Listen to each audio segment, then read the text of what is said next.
Good morning बच्चों, आप सभी का 724 चैनल में स्वागत है। और उम्मीद है कि बहुत अच्छी तरह से तैयारी आप लोगों की चल रही होगी। बाबा में पिछले क्लास में भी हमने कुछ ऑब्जेक्ट ये बताए थे, ट्रिक्स बताए थे, उसको आप लोगों ने रट लिया होगा और क्वेश्चंस भी प्रैक्टिस किए होंगे। आज जो हम लोग चैप्टर का स्टडी करने जा रहे हैं वो बहुत ही इम्पोर्टेंट और बायो का एक अपने आप में एक स्पेशल एस्पेक्ट रखता है, क्योंकि इससे इस चैप्टर से रिलेटेड यानी सेल डिवीजन आपको जेनेटिक्स में भी काफ़ी इसकी समझने में आसानी होगी, क्योंकि जेनेटिक्स में हम लोग इसके बारे में पढ़ेंगे, डीएनए के बारे में पढ़ेंगे, सेल डिवीजन की कुछ बातें ऐसी होंगी जो डीएनए वहाँ पे हमें हेल्पफुल होंगी। तो ये बहुत इंपॉर्टेंट टॉपिक है और इसको हम लोग अच्छे से रिकॉल करेंगे और हर एक स्टेप्स को ध्यान से समझने का कोशिश करेंगे। तो चलते हैं हम लोग सेल डिवीजन के इस टॉपिक पे। तो जैसा कि हम लोग जान रहे हैं सेल डिवीजन, सेल का डिवीजन, सेल ऑलरेडी सब लोग 10th जूनियर क्लास से ही पढ़ते आ रहे होंगे, 10th से ही, कि सेल है क्या। इससे पहले भी सेल आपने पढ़ा होगा। Cell structural, functional and genetical unit of all living organism, मतलब जितने भी लिविंग ऑर्गेनिज्म है उसका बेसिक कंपोनेंट ऑर्गेनिज्म का क्या होता है, सेल होता है। तो सेल हमारा लाइफ का जो बेसिक है। और सेल अगर यूनिसेलुलर, मल्टी सेलुलर ऑर्गेनिज्म के बारे में हमने पढ़ा कि ऐसा ऑर्गेनिज्म जो एक सेल का बना होता है, ऐसा ऑर्गेनिज्म जो बहुत सारे सेल का बना होता है। तो हमारा सेल कैसा बना है, हम लोग कैसे हैं, यूकैरियोट हैं और हम लोग मल्टी सेलुलर ऑर्गेनिज्म है। तो मल्टी सेलुलर ऑर्गेनिज्म है तो इसका मतलब सेल जो है बहुत सारे सेल्स हैं और सेल का डिवीजन होता रहता है। मतलब अगर डिवीजन होगा, ग्रो करेगा, उसमें ग्रोथ होगा, डिवीजन होगा, तभी तो सस्टेन करेगा, ऑर्गेनिज्म सरवाइव करेगा। अब एक छोटा बच्चा है वो फिर बड़ा होता है, फिर यंग होता है, बूढ़ा होता है, फिर डेथ करता है। तो कहने का मतलब है कि सेल में ही उसी तरह से सेल डिवाइड करता है, ग्रो करता है, सेल में ग्रो होता है। तो लिविंग जब भी है तो लिविंग का एक खास प्रॉपर्टी होता है बच्चों। तो कॉमन सी बात है, अगर हम कह दें कि लिविंग की क्या खासियत है, तो सिंपल सी बात है, लिविंग ऑर्गेनिज्म खासियत है growth and reproduction. Growth and reproduction, growth and reproduction उसमें होगा। तो ग्रोथ अगर हो रहा है तो दैट इज लिविंग है, रिप्रोडक्शन हो रहा है दैट इज लिविंग है। तो ग्रोथ जरूरी है, रिप्रोडक्शन भी। तो रिप्रोडक्शन कैसे, एक सेल है तो सेल डिवाइड करेगा, और सेल डिवाइड करेगा, सेल क्या होगा, एक से दो सेल डिवाइड हो गया, तो डिवाइड करने के बाद इसका ग्रोथ हुआ, ठीक है, सेल में ग्रोथ हुआ। डिवाइड क्यों करेगा, अब आप जैसे देख लो, एक सेल है और सेल को हम न्यूट्रिशन दे रहे हैं, ठीक है, न्यूट्रिशन मिल रहा है, इसको फल फूल रहा है, खाना पीना मिल रहा है, सब कुछ मिल रहा है, तो क्या होगा, साइज बढ़ेगा ना। हम लोग भी खाएंगे पिएंगे, हम पेट बढ़ेगा, खाएंगे पिएंगे। उसी तरह सेल को भी उसमें न्यूट्रिशन डाल रहे हैं, उसको मिल रहा है, उसमें ग्रो होगा, ग्रो होगा तो न्यूट्रिशन क्या होगा, ग्रोथ होगा तो साइज बढ़ेगा, और साइज बढ़ेगा तो ये फिर डिवाइड करेगा, ठीक है। तो डिवाइड करेगा तो ये जिससे डिवाइड करेगा तो ये क्या हो जाएगा, पेरेंटल सेल। क्या हो जाएगा बेटा, पेरेंटल सेल, पेरेंटल सेल। और पेरेंटल सेल डिवाइड किया, यहाँ क्या देख रहे हैं, एक सेल का डिवीजन हो गया, मतलब बट गया, एक से दो बन गया, और डिवीजन के बाद ये क्या कहलाएंगे, डॉटर सेल। क्या कहलाएंगे, डॉटर सेल। तो पेरेंटल सेल में डिवीजन हो गया और वो डॉटर सेल बन गए। अभी हम लोग सिंपल सा फिगर ये समझे कि सेल का डिवीजन हुआ, डॉटर सेल बने, और उसको हम पेरेंटल सेल कहें, इसको डॉटर सेल कह दिए, ठीक है। अब सेल जो है, सेल डिवीजन को हमको स्टेप्स में पढ़ने हैं, सेल डिवीजन को स्टेप से पढ़ने, किस तरह से इसको हम बांटेंगे, किस तरह से इजीली हम इसको स्टडी करें, क्योंकि सेल डिवीजन एक कॉन्टिन्यूअस प्रोसेस है, एक प्रोसेस है, कॉम्प्लेक्स कंटिन्यूअस प्रोसेस है, तो हमको उसको समझना है। तो स्टेप बाय स्टेप हम कैसे समझेंगे, तो सेल साइकिल्स, एक ये सेल साइकिल, पहले बच्चों हम लोग इस टर्म के बारे में जानेंगे, सेल साइकिल। मतलब सेल जो है, एक सेल से डिवाइड किया, दो सेल डिवाइड किया तो एक, और फिर ग्रोथ हुआ इसमें, फिर ये अगला भी डिवाइड किया, तो ये डिवीजन जो है एक साइकिल की तरह चलेगा, इसको हम लोग सेल साइकिल कहेंगे। तो सेल साइकिल अब हम लोग पढ़ेंगे, सेल साइकिल में होता क्या है। तो सेल साइकिल में फर्स्ट ऑफ ऑल यहां हम लिखेंगे DNA replication, DNA replication and growth of cell occur। ठीक है, सेल साइकिल में क्या होता है, DNA replication and growth of cell occur. ये हमने क्या लिख दिया कि डीएनए है क्या, डीएनए क्या है। तो बच्चों हम लोग जानते हैं कि सेल में न्यूक्लियस होता है, ये जो न्यूक्लियस होता है, इस न्यूक्लियस के अंदर, और ये न्यूक्लियस कैसे होता है, जैसे हम लोग का एक हेड क्वार्टर होता है, पूरे देश का हेड क्वार्टर है ना, कहाँ है, दिल्ली में, तो वो कंट्रोल करता है, पूरे देश कंट्रोल कर रहा है, और हमारे शरीर का क्या है, ब्रेन है। उसी तरह सेल का जो है, यहाँ पे न्यूक्लियस है, और न्यूक्लियस में सारा इंफॉर्मेशन है जो इसके पूरे मेटाबॉलिज्म को, एक्टिविटी को, सबको कंट्रोल करता है। तो इसमें जो डीएनए है, रिप्लिकेशन का क्या मतलब, सेल डिवीजन का क्या मतलब, इसमें तो कॉन्टेक्ट डीएनए है, ठीक है, इसके अंदर डीएनए है, और सेल का अगर डिवीजन हो रहा है, सेल का अगर डिवीजन हो रहा है, तो सेल का डिवीजन हो रहा है तो इसका मतलब डीएनए का भी डिवीजन हो रहा है। सेल की संख्या बढ़ रही है, 1 से 2 बढ़ रहा है, तो जो 2 पैरेंटल जो डॉटर सेल आ रहे हैं, इस डॉटर सेल में भी तो वो डीएनए होगा। तो वो डीएनए कैसे आया होगा, यानी जो पहले का डीएनए रहा होगा, ये हमारा डीएनए पहले का रहा, ठीक है, और इसी डीएनए का कॉपी बन गया, इसी डीएनए का कॉपी बन गया, ठीक है। तो कॉपी बन गया, इसका मतलब रिप्लिकेट किया, रिप्लिकेशन किया। रिप्लिकेशन का मतलब है अपने जैसा ही दूसरा कॉपी बना लेना, दैट इज रिप्लिकेशन। तो डीएनए का रिप्लिकेशन हुआ, और ये पैरेंटल सेल में था, ये डॉटर सेल में आ गया, ठीक है। तो डीएनए का भी रिप्लिकेशन हुआ, और ग्रोथ तो हुआ ही, क्योंकि ग्रोथ हुआ तो डिवाइड किया, और डिवाइड करने के बाद डीएनए रिप्लिकेशन इस सेल डिवीजन में हुआ। दूसरी बात हम लोग क्या देखते हैं, सेल ग्रोथ। दूसरी बात, सेल ग्रोथ क्या है, cell growth is continuous process. कैसा है, कॉन्टिन्यूअस प्रोसेस।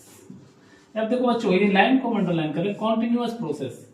डिवीजन एक खास स्टेज पे होता है, स्पेसिफिक कंडीशन में होता है, यानी हमेशा डिवीजन हो रहा है। डिवीजन खास स्पेसिफिक कंडीशन में, स्पेसिफिक साइट में और स्पेशल सेल में होता है। तो और ग्रोथ क्या है, ग्रोथ हमेशा कॉन्टिन्यूअस होता है। ग्रोथ अगर रुक गया, सेल का ग्रोथ रुक गया, तो वो सेल डेथ हो जाता है, ठीक है। तो growth, cell growth is continuous process, लेकिन सेल डिवीजन जो हो रहा है वो एक स्पेसिफिक कंडीशन में होता है, ठीक। नेक्स्ट है, और ये डीएनए सिंथेसिस, क्योंकि डीएनए सिंथेसिस का होगा, तो डीएनए सिंथेसिस ये भी स्पेशल केस में होगा। DNA synthesis is also in specific stage, specific stage. DNA का सिंथेसिस, डीएनए क्या है बच्चों, ये न्यूक्लिक एसिड है, deoxyribo nucleic acid, deoxyribo nucleic acid. 2 तरह के न्यूक्लिक एसिड होते हैं, डीएनए एंड आरएनए। तो हम लोग यहाँ डीएनए के बारे में पढ़ रहे हैं कि डीएनए का सिंथेसिस होता है, तो ये स्पेसिफिक स्टेज में होता है, जो कि सेल डिवीजन का एक एस्पेक्ट है। नेक्स्ट हम लोग देखेंगे,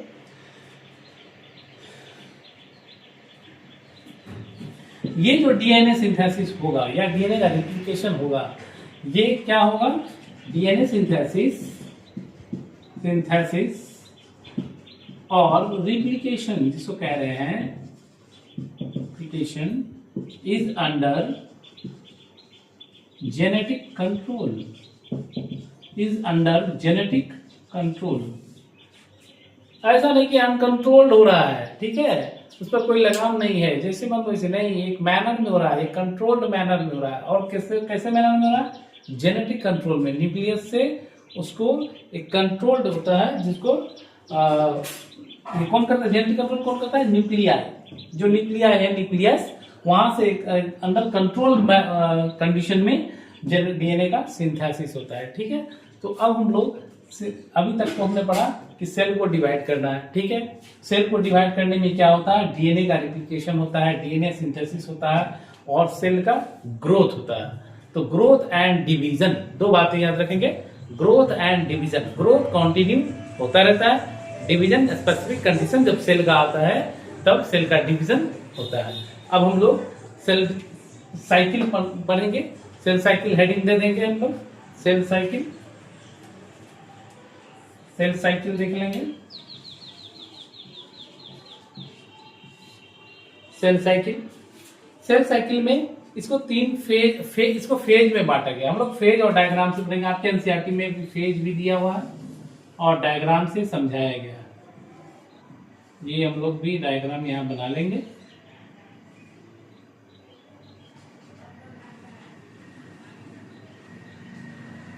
ये एम फेज है, ये G1 फेज है, ये S फेज है, ये G2 फेज है, यहाँ पे आपको भी G0 फेज भी मिलेगा, G0 फेज, ये G1 phase that is gap 1, G2 already gap 2, S phase synthetic phase, synthetic phase. तो ये सेल साइकिल का एक स्पेशल डायग्राम है, एक साइकिल का शो है। इस साइकिल को हम समझेंगे बच्चों। देखो ये एम फेज हो गया, माइटोटिक फेज हो गया। ठीक है, सेल जो है, अब एक ये मेरा सेल है, हमारा एक ये सेल है, ये सेल को डिवीजन में जाना है, इस सेल को डिवीजन में जाना है। तो डिवीजन में जाएगा तो अभी जो डिवीजन होगा, अगला जो डिवीजन होगा, इससे पहले का जो बीच का स्टेज होगा, डिवीजन हुआ नहीं है लेकिन उससे पहले का जो stage that is resting stage, क्या कहेंगे उसको, रेस्टिंग स्टेज। और रेस्टिंग स्टेज यानी इंटरफेज। और ये जो तीनों फेज देख रहे हो आप, ये सब इंटरफेज का, ये इंटरफेज, ये क्या है, interphase, interphase that is resting stage, resting phase, ये देख रहे हैं रेस्टिंग फेज। तो बच्चों अब हम लोग को ये देखना है कि इंटरफेज को कितने पार्ट में बांटा गया, 3 पार्ट में, G1 phase, S phase, G2 phase. तो G1 फेज में क्या होता है वो हम पढ़ेंगे, S फेज में क्या है, G2 फेज में क्या है।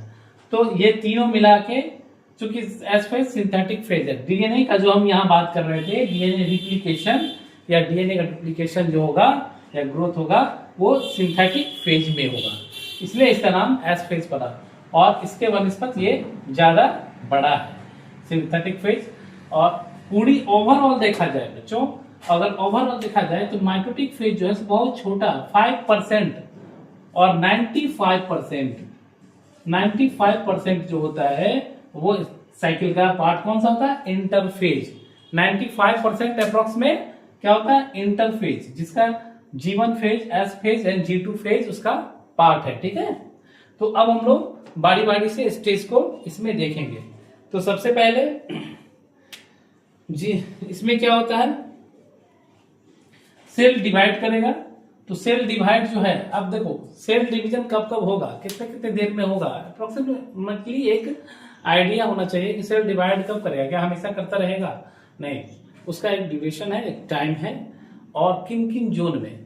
तो हम लोग जब कभी स्टडी करते हैं तो स्टडी करने के लिए ऐसा जगह को चुनते हैं, जैसे प्लांट सेल में, प्लांट सेल का डिवीजन हमको स्टडी करना है तो हम लोग ऐसा जगह चुनेंगे ना जहां पे सेल डिवीजन होता हो और हमें वहां का स्टडी मिल जाए। जैसे ओनियन टिप रूट, ओनियन का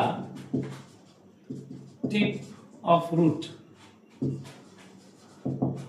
ओनियन का जो टिप ऑफ रूट होता है, रूट का जो टिप होता है, यहाँ पे मेरिस्टेमेटिक सेल होते हैं। मेरिस्टेमेटिक सेल किसको कहेंगे, मेरिस्टेमेटिक सेल उसको कहेंगे जिसमें डिवीजन हो रहा है कंटिन्यू। तो ओनियन का जो रूट टिप सेल है उसको हम स्टडी के लिए यूज करते हैं, इसलिए करते हैं क्योंकि उससे हमको रिजल्ट दिखने में मिलता है, डिवीजन जल्दी जल्दी होता है। ओनियन मेरिस्टेमेटिक सेल, जहां इसका रूट टिप सेल का क्रोमोसोम्स नंबर कितने होते हैं, क्रोमोसोम नंबर 16 क्रोमोसोम। ये याद, चूंकि आपके एनसीईआरटी में इसका एक्सप्लेनेशन दिया है, इसलिए नीट में हो सकता है अगर ये क्वेश्चन आ जाए तो आप लोग छूटे नहीं। तो हम लोग ओनियन का रूट टिप सेल क्यों लेते हैं, इसलिए कि उसमें डिवीजन, मेरिस्टेमेटिक सेल में डिवीजन जो है फास्ट होता है, हमको स्टडी में कन्वीनियंस होगा, लिखने में माइटोसिस के सेल डिवीजन के स्टेजेस को पढ़ने में आसानी होगी, जिसमें क्रोमोसोम्स नंबर 16 होते हैं। ये क्रोमोसोम्स नंबर जो है हर एक यूकेरियोटिक सेल में फिक्स होता है, हर एक स्पीसीज में फिक्स होता है, कि जैसे ऑर्गेनिज्म में, ह्यूमन में कितना है, और पिग में अलग होगा, एलिफेंट में अलग होगा, तो प्रजाति के अलावा से, स्पीसीज के हिसाब से क्रोमोसोम्स नंबर फिक्स रहता है। ये क्रोमोसोम्स नंबर घटता बढ़ता नहीं है, ठीक है। अगर घट गया तो स्पीसीज बदल जाएगा। तो जैसे हम लोग में 46 नंबर ऑफ क्रोमोसोम कितना है, 46 है। 44 ऑटोसोम्स है और 2 सेक्स क्रोमोसोम्स है, तो 44 + 2 46। तो खैर हम लोग देखेंगे इसको। तो अभी हम लोग ये देखें कि इसमें क्या होने जा रहा है, मतलब सेल साइकिल में और क्या होगा, इसको हम लोग देख लेते हैं, ठीक है। तो commonly cell divide approximately 24 hour, 24 घंटा में कम से कम एक बार डिवाइड होता है जनरली, ठीक है। और सिर्फ 24 घंटा में डिवाइड होता है, ठीक है। तो क्या ये सब में होता है? नहीं, ये organism to organism, organism to organism, यहां तक कि सेल टू सेल वैरी करता है। कितने देर में डिवीजन होगा, एक सेल जो डिवाइड है कितना देर में डिवाइड करेगा, आगे उसका डिवीजन कब होगा, ऐसा नहीं है। ये ऑर्गेनिज्म टू ऑर्गेनिज्म वैरी करता है। सेल टू, एक ही ऑर्गेनिज्म में सेल टू सेल भी वैरी करता है। तो एक रफली एक आइडिया आपको होना चाहिए, ठीक है। अब जैसे ईस्ट में एग्जांपल, अब हम लोग देखते हैं 24 आवर्स की हमने बात कही है, और ईस्ट जान रहे हो, फंगाई ईस्ट में जो बेकर में यूज होता है, ठीक है, ब्रेड इंडस्ट्री में यूज होता है, फुलाने के लिए, बड़ा पाव बनाने के लिए। तो ईस्ट में एक डिवीजन कितनी जल्दी होता है, 90 मिनट्स में, 90 मिनट्स, ये दैट इज एक्सेप्शन, याद रखेंगे। 90 मिनट्स में डिवीजन होने लगता है, ठीक है, सेल डिवाइड करने लगता है 90 मिनट्स में, ठीक। तो नेक्स्ट अब हम लोग सेल साइकिल के स्टेज को पढ़ेंगे। सेल साइकिल के स्टेज में कितने स्टेज हो गए, एक हो गए इंटरफेज और दूसरा होगा एम फेज। इसको हम डिटेल से पढ़ेंगे, इंटरफेज, एम फेज। अब ये इंटरफेज में हमको 3 फेज दिख रहा है बच्चों, G1 phase, S phase, G2 phase. इसमें G1 phase, S phase and G2 phase, और माइटोटिक फेज फिर अलग अलग बटा हुआ है। माइटोटिक फेज में प्रोफेज, मेटाफेज, एनाफेज, टेलोफेज। तो पहले हम इसको डिटेल में पढ़ेंगे। पहले हम यहाँ पे आए interphase, that is resting stage पे आएंगे। तो हमने बता चुका है कि पूरे साइकिल का 90 सबसे बड़ा फेज कौन सा है, इंटरफेज है, और 95% ऑफ साइकिल इंटरफेज का ही होता है, ठीक है। उसके बाद जब ये इंटरफेज हो जाएगा तब माइटोटिक फेज स्टार्ट होगा। कैसे स्टार्ट होगा, तो 2 टर्म है बच्चों, वो 2 टर्म हम लोग को जानना चाहिए। वो टर्म क्या है, इसको मिटा देते हैं, इसको आप लोग नोट डाउन कर लीजिएगा। 2 टर्म है, एक टर्म है कैरियोकाइनेसिस, कैरियोकाइनेसिस, एंड दूसरा टर्म है साइटोकाइनेसिस। कैरियोकाइनेसिस, साइटोकाइनेसिस सिंपल सा है। काइनेसिस का मतलब ही होता है डिवीजन। कैरियोकाइनेसिस का मतलब क्या है, कैरियो से बना है, कैरियो मीन्स न्यूक्लियस, कैरियो का मतलब होता है न्यूक्लियस, और साइटो का मतलब होता है साइटोप्लाज्म। यानी अगर न्यूक्लियस का डिवीजन होता है तो हम लोग कहते हैं कैरियोकाइनेसिस, और साइटोकाइनेसिस मतलब साइटोप्लाज्म का डिवीजन। तो 2 टर्म है, कैरियोकाइनेसिस एंड साइटोकाइनेसिस। तो कैरियोकाइनेसिस माइटोसिस में, एम फेज में कैरियोकाइनेसिस होता है, साइटोकाइनेसिस होता है। तो ये सब कब होगा? जब इंटरफेज का स्टेज खत्म हो जाएगा। और इंटरफेज के स्टेज में G1 phase, S phase, G2 phase. S phase में सिंथेटिक फेज हम बार बार बता रहे हैं, S फेज में ही डीएनए का रिप्लिकेशन होता है, इसलिए हम यहाँ बना दे रहे हैं इस तरह से डीएनए। ठीक है, तो आपको समझ जाना चाहिए कि S फेज में डीएनए का रिप्लिकेशन होता है। क्या G1 फेज में होता है? नहीं होता है। G2 फेज में होता है? नहीं होता है। तो ये कब क्या माइटोटिक फेज में होता है? नहीं होता। तो कब होता है? S फेज में होता है। S फेज कब है? सिंथेटिक फेज कब आता है? माइटोटिक फेज के और G1 फेज के जस्ट बाद S फेज माइटोटिक आता है। ठीक है, नेक्स्ट उसके बाद हम लोग देखेंगे G1 फेज। इसको नोट डाउन कर लीजिए बच्चों, इसको नोट डाउन कर लो।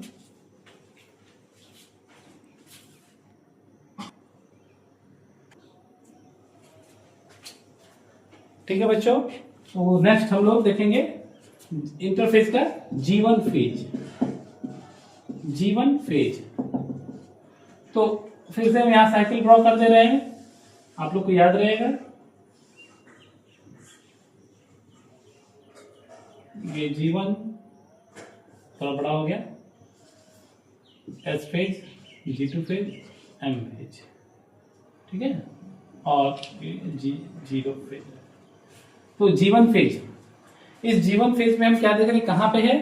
तो किसके किसके बीच है? माइटोटिक फेज स्टार्ट होने। ठीक है, माइटोसिस एंड डीएनए का सिंथेसिस स्टार्ट होने से पहले का। ठीक है, तो लिखेंगे इस केस में क्या होता है? Between mitosis and initiation of DNA replication।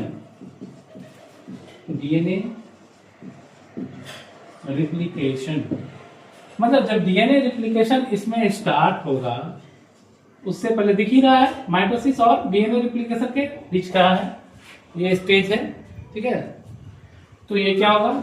दूसरी बात, ये मेटाबॉलिकली एक्टिव होगा, मेटाबॉलिकली बहुत एक्टिव होगा एंड कंटिन्यूअस ग्रोथ हो। जब ये मेटाबॉलिक एक्टिव होगा, कंटिन्यूअस ग्रोथ होगा, इसमें ग्रोथ होगा। ठीक है, ग्रेपवन में तो metabolically active and continuous growth, but no replication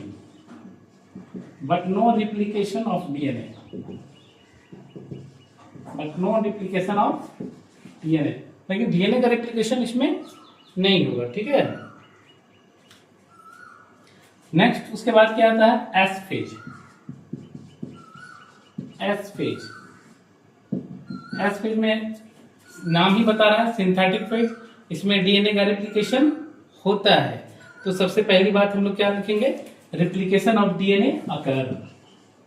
replication of DNA occur। ठीक है, जब replication of DNA होगा तो सिंपल सी बात है बच्चों, ये तो कॉमन है कि replication of DNA अगर होगा तो DNA का अमाउंट घटेगा या बढ़ेगा? ऑब्वियसली बढ़ेगा, जब दोगुना होगा तो बढ़ेगा। तो रिप्लिकेशन था, इसलिए अमाउंट ऑफ डीएनए पूछेगा कि माइटोसिस के कौन से स्टेज में, सेल डिवीजन में कौन से स्टेज में डीएनए का अमाउंट डबल हो जाता है? तो इंटरफेज में किस में? इंटरफेज के एस फेज में। तो amount of DNA is double. इसको अंडरलाइन कर लेंगे बच्चों। अमाउंट ऑफ डीएनए क्या हो जाता है? डबल हो जाता है। Amount of DNA is double, that is 2C to 4C। देखिए अब ये जो हम लिख दिए ना 2C to 4C, ये क्या है भाई? अगर 2C वैल्यू देखो, 2C वैल्यू और 4C वैल्यू क्या होता है? ये 2C आपको बहुत बुक में आपके एनसीईआरटी में 2C वैल्यू से लिख दिया। 2C का मतलब होता है अगर डबल है तो इसका मतलब होता है, C का मतलब होता है क्रिप्टोग्राम से मतलब है, क्रिप्टोग्राम। ये क्रिप्टोग्राम क्या है भाई? तो क्रिप्टोग्राम जो है एक यूनिट है, एक मतलब स्टैंडर्ड है कि हम मापते हैं डीएनए का अमाउंट को क्रिप्टोग्राम में। तो जैसे 2C अगर वैल्यू है अभी रिप्लिकेशन से पहले, तो जब रिप्लिकेट हुआ डीएनए डबल हो गया तो उसकी वैल्यू ऑटोमेटिक कितने हो गई, दुगनी हो जाएगी, तो 2C to 4C वैल्यू। तो ये क्रिप्टोग्राम से इसको कंफ्यूज मत करिए कि 2C से 4C हो जाएगा, ठीक है, अमाउंट ऑफ डीएनए डबल हो जाएगा। उसके बाद जब अमाउंट ऑफ डीएनए डबल हो जाएगा तो जैसा कि हम लोग पढ़े हैं कि न्यूक्लियस में क्रोमोसोम्स होता है, डीएनए सब होता है, तो क्या क्रोमोसोम नंबर डबल हो जाएगा? नहीं, क्रोमोसोम नंबर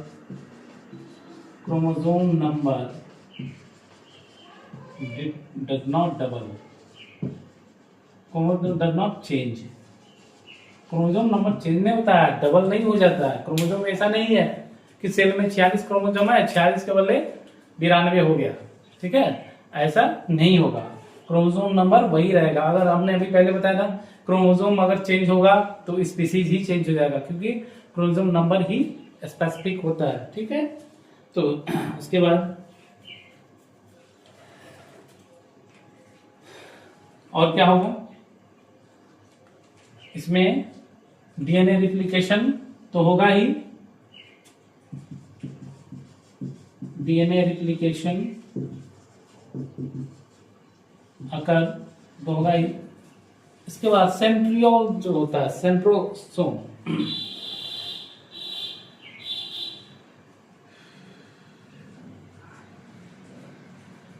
हाँ सॉरी, डीएनए रिप्लिकेशन कहाँ होगा? न्यूक्लियस में। और साइटोप्लाज्म में क्या अंतर आएगा? सेंट्रियोल जो होता है, ये सेंट्रोसोम, सेंट्रोसोम से कहते हैं, सेंट्रोसोम से लगाओ, ये सेंट्रियोल, सेंट्रियोल क्या होगा? मूवमेंट शुरू हो जाएगा, ठीक है, ये डुप्लीकेट करेगा, duplication occur in nucleus and centriole duplicate in cytoplasm. दो बात है, डीएनए का डुप्लीकेशन न्यूक्लियस में हो रहा है और न्यूक्लियस से बाद जो सेंट्रियोल है वो भी डुप्लीकेशन हो रहा है, उसमें भी डुप्लीकेशन होने लगा। कहाँ? एस फेज में। किसमें हो रहा है? एस फेज में। नेक्स्ट अब हम लोग पढ़ेंगे G2 phase. Next G2 phase, G2 phase में हम लोग अब आ गए। ये G2 फेज में, G1 फेज में तो हम लोगों ने देखा ग्रोथ हो रहा है, मेटाबॉलिक एक्टिव है। एस फेज में हम लोग देखा डीएनए का रेप्लिकेशन हो रहा है। और G2 फेज में क्या हो रहा है? तो G2 में भी ग्रोथ ही होगा, इसमें भी क्या होगा? इसमें नहीं दिख रहा कुछ, ग्रोथ ही होगा ना, ग्रोथ होगा और ग्रोथ कॉन्टिन्यूस। और इसमें जो खास बात है, प्रोटीन का सिंथेसिस। G2 फेज में क्या होता है? प्रोटीन सिंथेसिस अकर, ठीक है। अब हमको कुछ बातें एकदम स्पेसिफिकली याद रखनी है जो इस इंटरफेस से लेकर एकदम रिकॉल कर लेना है। G1 फेज क्या होता है? मेटाबॉलिकली एक्टिव है, ग्रोथ होता है, रिप्लिकेशन ऑफ डीएनए नहीं होता है, अमाउंट ऑफ डीएनए डबल नहीं होता है। एस फेज में क्या होता है? एस फेज में रिप्लिकेशन ऑफ डीएनए होता है, डीएनए टू डीएनए बनता है, अमाउंट ऑफ डीएनए डबल हो जाता है। अगर 2C है तो 4C हो जाएगा, 2C to 4C क्रिप्टोग्राम। उसके बाद क्रोमोसोम नंबर चेंज नहीं होता है, DNA replication occurs in nucleus and centriole duplicate in cytoplasm. Cytoplasm में सेंट्रियोल डुप्लीकेशन हो जाता है। G2 फेज में कंटिन्यूस ग्रोथ होता है बट, और प्रोटीन का सिंथेसिस, जो जैसे ट्यूबुलिन प्रोटीन है, ये सब का फाइबर प्रोटीन का सिंथेसिस इसमें G2 फेज में होता रहता है। तो ये इंटरफेज का स्टेज था बच्चों। नेक्स्ट वीडियो आप इससे रिलेटेड देखिएगा, तो माइटोसिस और माइटोसिस मियोसिस ये सब का हम स्टडी करेंगे। किस सेल में माइटोसिस होगा, किस में मियोसिस होगा, किस सेल में डिवीजन कब होगा, इसकी डिटेल्स जो है सो नेक्स्ट वीडियो में आप लोग को डिस्कस करेंगे। आप इसको रिकॉल करिए और नेक्स्ट वीडियो आप वॉच कीजिएगा। Thank you.